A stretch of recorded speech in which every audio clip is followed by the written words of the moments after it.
మనం చక్కగా బాగుపడితే చూడలేని వాళ్ళు ఎంతోమంది ఉంటారు.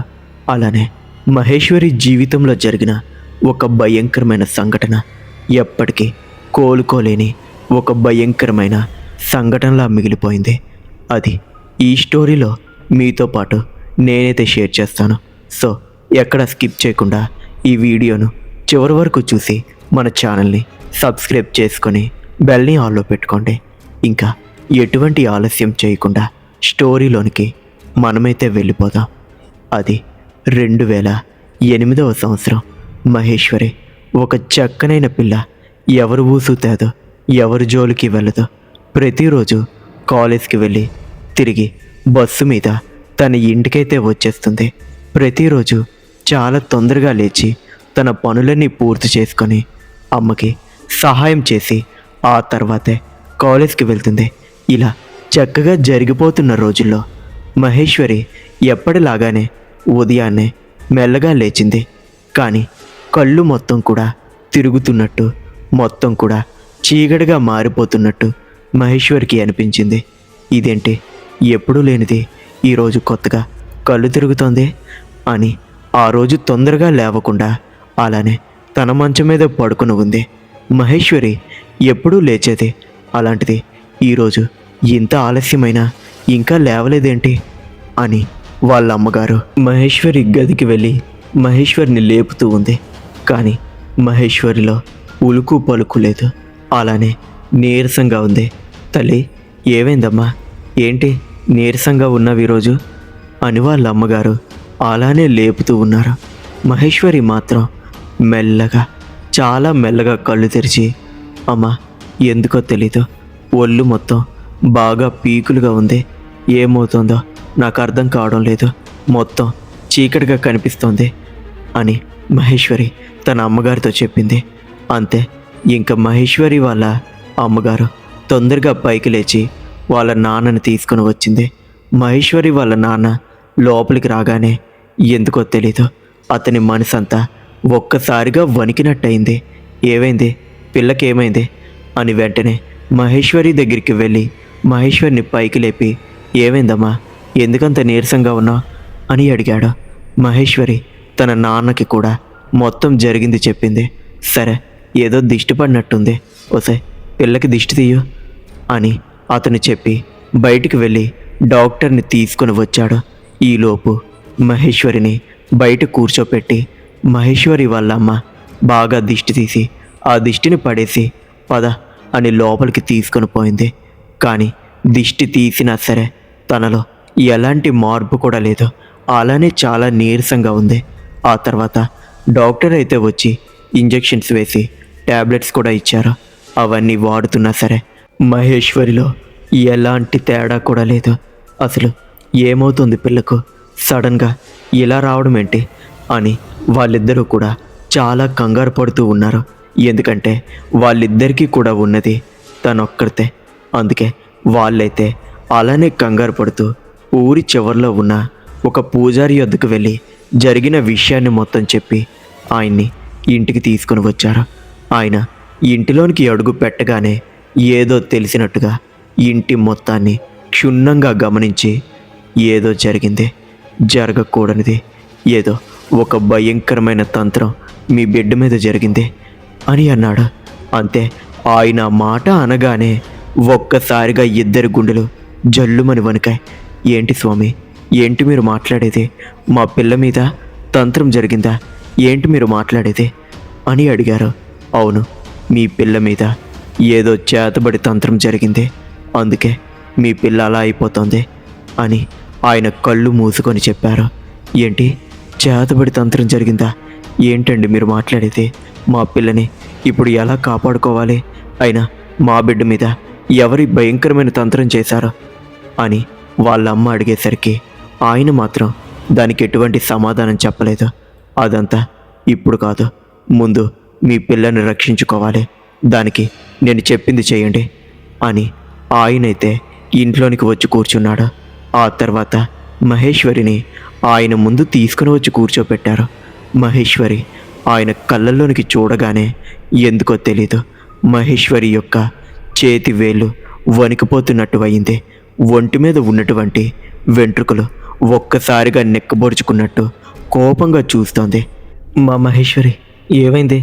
ఎందుకు ఆయన అలా చూస్తున్నా అని వాళ్ళ నాన్న అడుగుతూ ఉంటే మహేశ్వరి నోటి నుండి ఎటువంటి మాట రావడం లేదు. కేవలం పళ్ళు కొరుకుతున్న చిటపట శబ్దం మాత్రమే వినిపిస్తూ ఉంది. అదిగో దాని యొక్క ప్రభావం అప్పుడే పిల్ల మీద పనిచేయడం మొదలుపెట్టింది అని అతనైతే మెల్లగా లేచి అతని సంచిలో ఉన్నటువంటి కాస్త బూడిదను తీసి మహేశ్వరి నెత్తి మీద పెట్టి మంత్రాలు చదివి తన చేతికి ఒక తాయెత్తును కట్టారు. అంతే, మహేశ్వరి ఒక్కసారిగా ఒళ్ళు మొత్తం వణికిస్తూ గట్టిగా అరిచి కళ్ళు తిరిగి కింద పడిపోయింది. మహేశ్వరి అలా చేయడం వాళ్ళ తల్లిదండ్రులు చూడటం ఇదే మొదటిసారి. అందుకే వాళ్ళు చాలా భయపడిపోయారు, ఏడుస్తూ ఉన్నారు. మీరు అస్సలు భయపడొద్దు. భయపడితే భయంకరమైన శక్తులు ఇంకా శక్తిని పుంజుకుంటాయి. కాబట్టి నేను చెప్పే ఈ ఒక్క పనిని చెయ్యండి అని ఆయన అన్నాడు. ఏంటి స్వామి, ఏంటో చెప్పండి అని వాళ్ళిద్దరూ అడిగారు. ఈరోజు భయంకరమైన రాత్రి, అంటే అమావాస్య రాత్రి, కాలరాత్రి. ఈరోజు ఖచ్చితంగా మీ పిల్ల మీద ఆ భయంకరమైన చేతబడి ప్రభావం ఖచ్చితంగా ఉంటుంది. అందుకే మీరు చేయవలసిన పని, ఈరోజు పిల్లను ఎట్టి పరిస్థితుల్లోనూ ఇంటి గడప దాటించి బయట అడుగు పెట్టించకూడదు. అర్థమైందా? నేను చెప్పినంత వరకు ఇంట్లోనే ఉంచాలి. మళ్ళీ రేపు పొద్దున్నే సూర్యకిరణాలు ఆకాశంలో ప్రసరించే వరకు అస్సలు బయటికి అడుగు పెట్టకూడదు. అడుగు పెట్టిందో భయంకరమైన శక్తులు బయట కావలి కాస్తూ ఉంటాయి. అందుకే నేను మీ ఇంటి చుట్టూ రక్షా ముగ్గును వేస్తాను అని చెప్పి ఆ ఇంటి చుట్టూ ఒక రక్షా రేఖను గీసి ఆయన అక్కడి నుండి వెళ్ళిపోయాడు. సమయం అర్ధరాత్రి కావస్తుంది. మహేశ్వరి యొక్క తల్లిదండ్రి ఇద్దరూ కూడా కంటి మీద కునుకు లేకుండా మహేశ్వరి చుట్టూ కూర్చొని వాళ్ళిద్దరూ తననే చూస్తూ భయపడుతూ వణికిపోతూ ఉన్నారు. ఏమండి, నాకు చాలా భయం వేస్తోంది. సమయం అర్ధరాత్రి కావస్తోంది. అంటే ఆయన చెప్పిన ఆ అమావాస్య గడియలు దగ్గరికి వచ్చేస్తున్నాయి. ఖచ్చితంగా ప్రభావం చూపిస్తుందేమో అని అనింది. నువ్వేం భయపడద్దు. బయట ఆయన రక్షా ముగ్గును వేశారు. అంటే బయట ఎటువంటి శక్తులు ఉన్నా సరే లోనికి అస్సలు రాలేవు. నువ్వు భయపడద్దు, నన్ను భయపెట్టద్దు. పిల్లకి ఏం కాదు, నన్ను నమ్ము అని ఆయన కూడా తనకి ధైర్యం చెప్తూ లోపల అతను కూడా చిన్నగా భయపడుతున్నాడు. ఇంకా సమయం పూర్తిగా అర్ధరాత్రి దాటి అమావాస్య గడియల్లోనికి వచ్చేసింది. అంతే, అప్పుడే ఎక్కడి నుండో దూరంగా నక్కలు గట్టిగా ఏడుస్తున్నట్టు శబ్దాలు వినిపిస్తున్నాయి. కుక్కలు మొరుగుతున్నట్టు కూడా వినిపిస్తూ ఉన్నాయి. ఇంకా అంతే, ఇద్దరూ కూడా గుండెను అరచేతుల్లో పెట్టుకొని మహేశ్వరి వైపు అలానే చూస్తూ ఉన్న సమయంలో మహేశ్వరిలో ఏదో తెలియని చలనం, తన ఒళ్ళు మెల్లగా కదులుతున్నట్టు, కనురెప్పలు తనంతట తనే ఆడిస్తున్నట్టు అనిపిస్తూ ఉంది. ఏమండి, పిల్లకి ఏమో అవుతుంది చూడండి అని వాళ్ళమ్మ అనింది. ఇంకా నాన్న వేగంగా వచ్చి ఏమైంది అని మహేశ్వరి చేతిని పట్టుకొని, తల్లి ఏమైందమ్మా, కళ్ళు తెరు అని అన్నాడు. కానీ మహేశ్వరిలో ఎటువంటి చలనం లేదు. కానీ ఒళ్ళు మాత్రం తనంతటి తానే కదులుతూ ఉంది. అప్పుడే అకస్మాత్తుగా వాళ్ళ ఇంటి తలుపును ఎవరో గట్టిగా బాదుతున్నట్టు శబ్దం వినిపించింది. ఉండు, ఇక్కడే ఉండు అని చెప్పి మహేశ్వరి వాళ్ళ నాన్న వేగంగా వెళ్ళి తలుపు మెల్లగా తెరిచి బయటికి చూశాడు. బయట చీకటిలో ఆ స్వామీజీ నిలబడి ఉన్నాడు. ఇదేంటి స్వామీజీ ఈ సమయంలో వచ్చారు? స్వామీజీ లోనికి రండి అని అన్నాడు. కానీ ఆ స్వామీజీ లోనికి రాలేదు. అక్కడే నిలబడి, ఎలా రమ్మంటా? ఈ ఇంటి చుట్టూ రక్షా ముగ్గును వేసి నేను చాలా పెద్ద తప్పు చేశాను. ఆ రక్షా ముగ్గును చెరిపే నేను లోనికి వస్తాను అని అన్నాడు. ఏంటి, రక్షా ముగ్గును చెరిపేయాలా? మీరే కదా బయటవి ఏవి లోనికి రాకుండా మీరే పెట్టారు, మళ్ళీ ఇప్పుడు చెరిపే అంటున్నారేంటి అని అతను అడిగేసరికి అప్పుడే స్వామీజీ ముఖంలో మార్పులు మొదలయ్యాయి. మెల్లగా నవ్వుతూ మర్యాదగా రక్షా ముగ్గును చెరిపే, లేదంటే ఎవ్వరూ మిగలరు, అందరినీ చంపేస్తాను అని ఒక్కసారిగా స్వామీజీ భయంకరమైన రూపంలోనికి మారిపోయాడు. అది ఒక క్షుద్ర శక్తి. గట్టిగా నవ్వుతూ వాళ్ళ ఇంటిలోనికి రావాలని చూస్తోంది. అసలు దానిని ఈ రాత్రి వేళ ఎవరు వదిలారో కూడా అతనికి తెలీదు. వెంటనే తలుపు మూసేసి భయంగా మహేశ్వరి దగ్గరికి వచ్చి మహేశ్వరి చేతికి ఉన్నటువంటి ఆ రక్షను ఇంకాస్త గట్టిగా కట్టి, ఒసే బయట బయట ఎవరో ఉన్నారు, కానీ అది స్వామీజీ కాదు, స్వామీజీ రూపంలో ఎవరో వచ్చి తలుపు తీయమని రక్షా ముగ్గుని చెరిపామని అంటున్నారు. నువ్వు ఎట్టి పరిస్థితుల్లో కూడా అలాంటి మాటలు ఏమీ వినొద్దు. రేపు తెల్లవారే వరకు మనం అస్సలు తలుపు తీయకూడదు అని చెప్పి ఆ రాత్రి మొత్తం వాళ్ళు మహేశ్వరి పక్కనే కూర్చొని మహేశ్వరిని చూస్తూ ఉన్నారు. ఆ ఇంటి చుట్టూ భయంకరమైన రోదనలు, భయంకరమైన అడుగుల చప్పుడు, తలుపులు కొడుతున్నట్టు శబ్దాలు వినిపిస్తూనే ఉన్నాయి. అసలు ఆ రాత్రి ఇంత భయంకరంగా ఉంటుందని వాళ్ళిద్దరూ అస్సలు ఊహించలేదు. తెల్లవారిందే సూర్యకిరణాలు ఆకాశంలో ప్రసరిస్తూ ఉన్నాయి. ఆ సమయంలో ఒక్కసారిగా తలుపు తెరిచి చూస్తే బయట రాత్రి ఉన్నటువంటి గందరగోళం ఏదీ కూడా లేదు.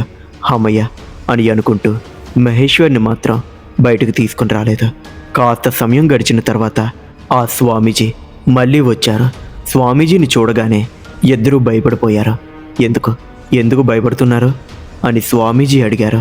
రాత్రి మీ రూపంలో ఒక భయంకరమైన శక్తి వచ్చింది, లోనికి రావడానికి ప్రయత్నించింది అని చెప్పారు. అంతే, నేను మీకు ముందే చెప్పాను కదా, భయంకరమైన దెయ్యాలు రూపాలు కూడా మారుస్తాయని. రాత్రి ఏదో వచ్చి లోనికి రావడానికి చూసిందనమాట. మీరు మంచి పని చేశారు, దాన్ని లోనికి రానివ్వలేదు అని చెప్పి ఆయన ఇంటిలోనికి వచ్చి మహేశ్వరి నుదుటి మీద చేతిని పెట్టి మళ్ళీ తీక్షణంగా కళ్ళు మూసుకున్నారు. ఈరోజు నేను ఒక పెద్ద పూజను నిర్వహిస్తాను.